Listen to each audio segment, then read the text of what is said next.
Guys, this is the syllabus discussion, a little bit of lecture about how to navigate Canvas and how to do well in this course. So this is the home page. This is the student view. So this is what it looks like for you. I can't stress enough that you should check the module overviews, the announcements, and your email at least once a day. Set up your notifications through your settings to get notifications from Canvas. It will save you so much stress to know this is what's due. Oh, grades have been released, an announcement's been made by an instructor. Save you a lot of trouble. So here's a landing page. My student support hours are via appointment, and we have weekly support sessions, which are virtual, Tuesdays at 7 p.m. in the Discord. There's going to be instructions on how to join the Discord, so don't worry if you're not familiar with that.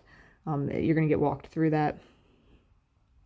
A little bit about the pacing of this course. We go through one module a week, except for the first week we get through two. And that's because one of the modules is just like what you would do first day in an in-person class, and then the other module is, the introduction to philosophy. What is philosophy? How do I access feedback? So feedback in Canvas can be accessed a few ways, right? The first one is to click on the link that you get that says grades have been released. And the other way is to go to grades. And so we're in student view, you'll get it'll look like a text box, like a comment box over here under the submitted status score side of things. Just click on that. You can leave comments, you can see feedback. And why is feedback important? Because feedback is an ongoing conversation between you and me where the skills you have are expanded and more skills are added. So it's very important that you check feedback. Because as the course goes on, I'm going to be strict. I'm going to remember what I've said. Hey, don't do this, or hey, keep doing this. And eventually I'm going to hold you accountable for knowing how to do that. So check the feedback. This is also how you can access the syllabus. I'm finalizing details on the course schedule, and that'll be added to the landing page as well, so don't worry about that. So I have student support hours by appointment, weekly virtual sessions every week, Thursday at 7 p.m. You can communicate with me via Discord or on email. I'll respond within 48 hours, maximally. If you email me something that can be found in this course easily, I'm either not going to respond or I'm just going to point you toward that resource. So, go through the work of trying to figure out, was this answered in some documentation that was provided to me? Very importantly, just call me Layla. Don't call me anything else. I don't have a doctorate. I'm not a professor. I have a master's degree, but it would be weird to call me master, so just call me Layla.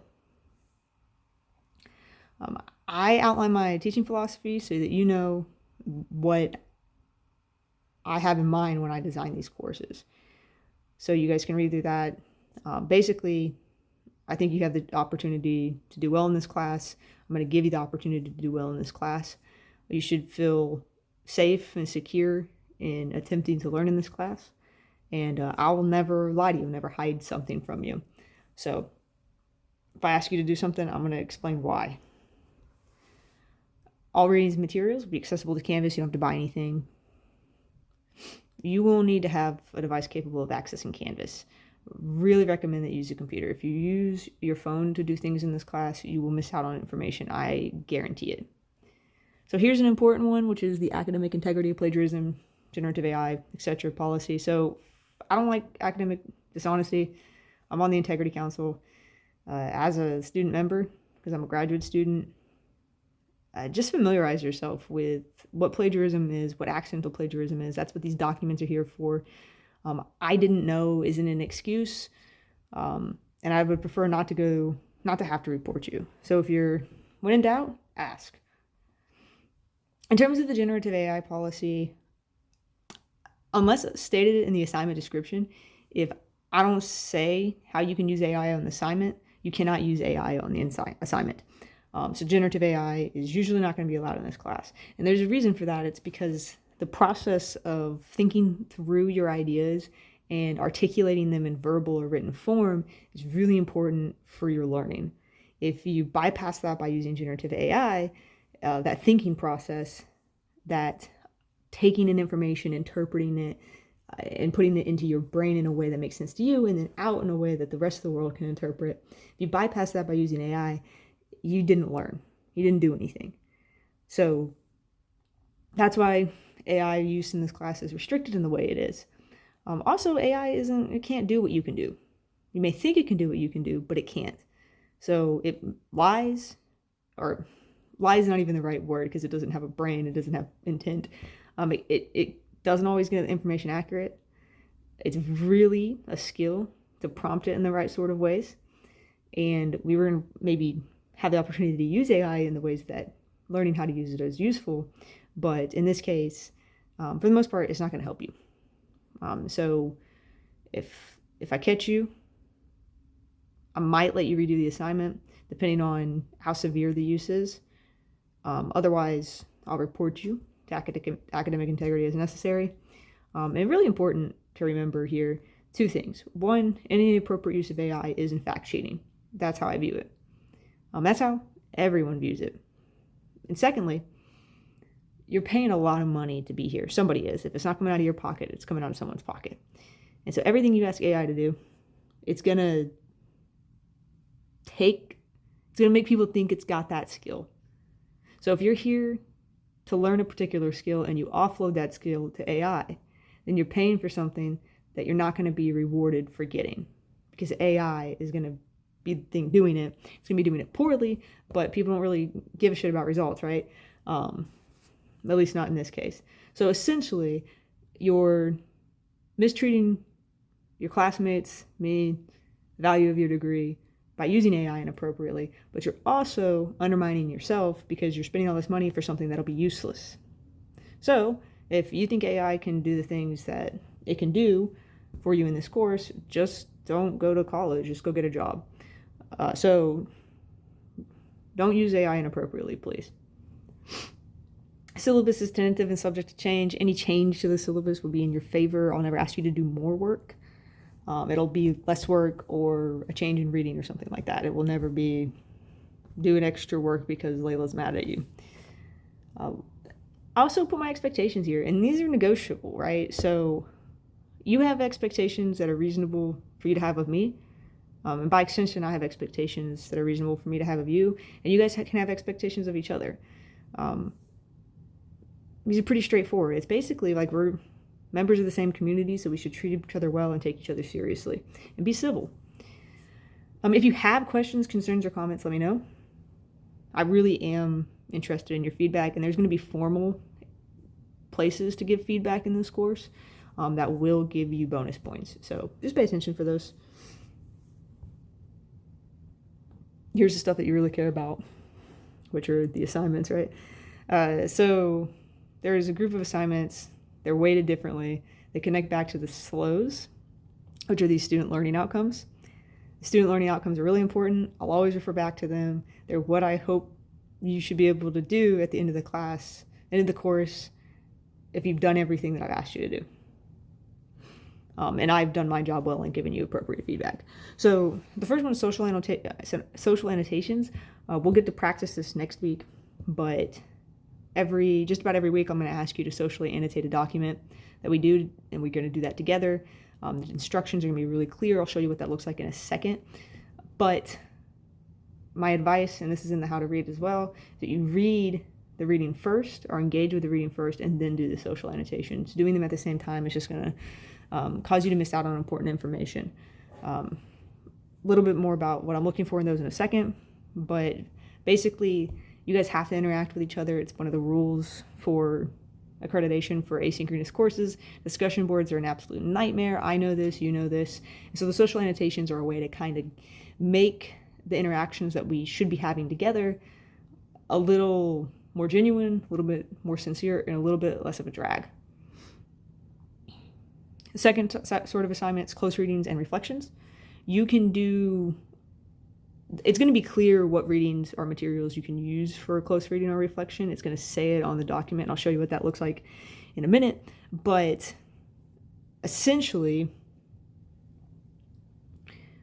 when you have the opportunity to do a close reading or reflection, you can, if there's 2 readings in a week or something like that, and they're both usable for a close reading or reflection, you can do both, right? So you can't do a close reading or reflection on the same reading, but if there's multiple readings and they both can be used, then you can do a close reading on the first reading and a reflection on the second reading, right? You have to do 5 close readings and 5 reflections throughout the semester. Here's the trick though. You have to do it in the week that we do the reading. So you can't work ahead. I mean, you could work ahead, but you couldn't turn it in until that week. And you can't work retroactively. So make sure you get that uploaded in time. So these are handwritten, and I mean that literally. Don't write it on a tablet and screenshot that and send it to me. It has to be handwritten on paper. Both the reflection and the close reading. And so for the close reading, what you'll do is you'll just, highlight that segment of the text that you want, print it. So print that page, and then do the close reading description here. And you'll scan or take a picture of that and upload it along with your short paragraphs.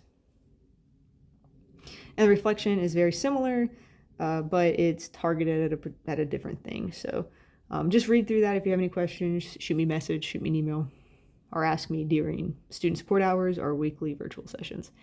This last one, the unit projects, is going to be maybe a little bit different than you're used to.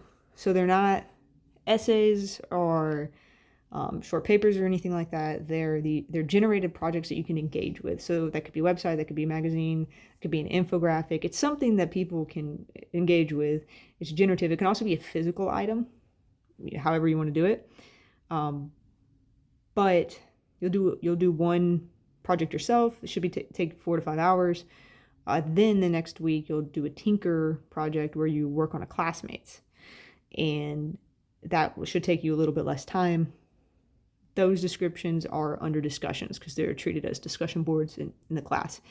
But here's the important thing for the portfolio, which is the semester-long project. It's going to be a conglomeration of close readings, reflections, maker projects, tinker projects that you've done throughout the semester that are related somehow, and you'll explain how they're related in a 1,000 to 1,500 word essay. So if you look back at the maker and tinker projects, there are these paragraphs that you have to turn in along with the maker project. If you take those paragraphs seriously at the time that they're due, then you have a lot of this 1,000 to 1,500 word essay already written. And the last week of the course, we do dedicate to writing as well. So don't worry if that's not your strong suit. We're going to try to give you those skills throughout the semester. Then there are individual assignments. These are basically concept checks. You're having trouble with the readings, you understand what's going on, and that's why they're only 15% of your grade. And then participation. You have to attend a student support hour, weekly virtual sessions. You don't have to attend the whole thing, but you should engage in that somehow, right? And if you're not the type of person who asks questions out loud during group meetings, we can talk about what that looks like. You have to do one of those before spring break. So if you prefer to do, 3 student support hours, fine. 3 weekly virtual sessions, fine. A combination, fine. It just has to be 3, and you have to do 1 before spring break. Then I have a little breakdown. Understand that a little bit better because it's a lot of words. I'm a philosopher. I just talk a lot. Then the grading scale here, notice it's a little bit different than what you're used to. It's got a wider scale to better reflect growth and how, not getting an A in a course could destroy your GPA, cost you scholarships. But we kind of have this weird grading system in the United States where grade inflation is an issue. So this is to account for that, give you a little bit of wiggle room. Reach out to me about your grades via email, and we'll set up an appointment to talk about that. I've already showed you how to access feedback. I'm pretty quick at grading, but there's your turnaround. Here's the late work policy. You got a 24-hour grace period in all assignments.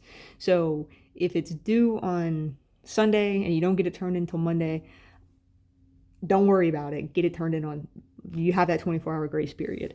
And that's because life happens. I will say that you probably shouldn't get behind in any of your courses because it makes life a nightmare.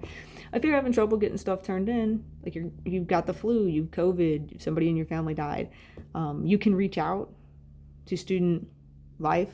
They can help you access services.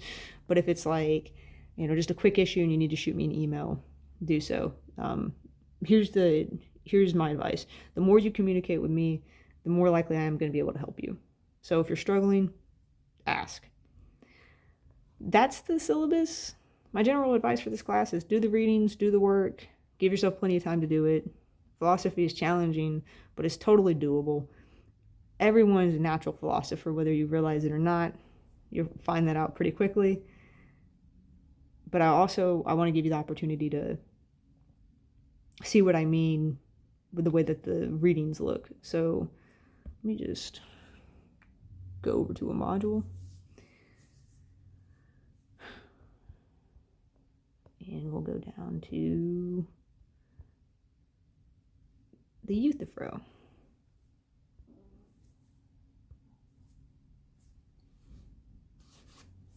Okay, so most of your readings are going to look something like this. If there's an issue up in this part, the header, it'll be fixed. But you'll have comments or level access to every document like this. So every reading, it's very clear if you should be doing a social annotation for it or not, right? Like for this one, you should be doing a social annotation. Here are the instructions. This is going to be, in every reading that you have to do a social annotation, there's going to be instructions for what that looks like and then an explanation of what I'm looking for. So briefly, don't I don't know what this word means and I didn't look it up is not going to work. Or I agree with your question. That's not what we're looking for on the close readings, the social annotations. So read this. If you have questions, ask. We're going to do a practice where I'm going to give you feedback and you'll have the opportunity to try before it starts counting against you or in your favor. You may be really good at this stuff.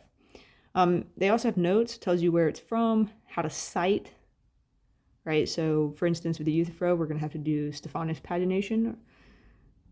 I gave you guiding questions to kind of help you get a sense of what's going on in the text. There's additional resources in case you're like, the lectures that Layla's provided don't help. I need a little bit more work or I have a particular interest here. Then, as you can see right here,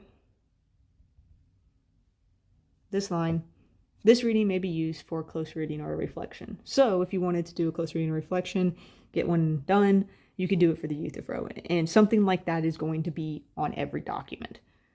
So you'll have notes, instructions, guiding questions, and additional resources on every reading. So not all readings have additional resources because they're pretty straightforward, but the ones that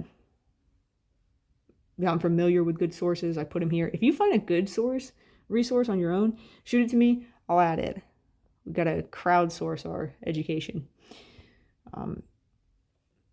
In terms of the Make Your Tinker project, probably make a separate video for that later into the semester. But if you have any questions, shoot me an email, come to Discord, come to weekly virtual sessions. I want you to talk to me. I get paid to teach you. I get paid to interact with you. So take advantage of that.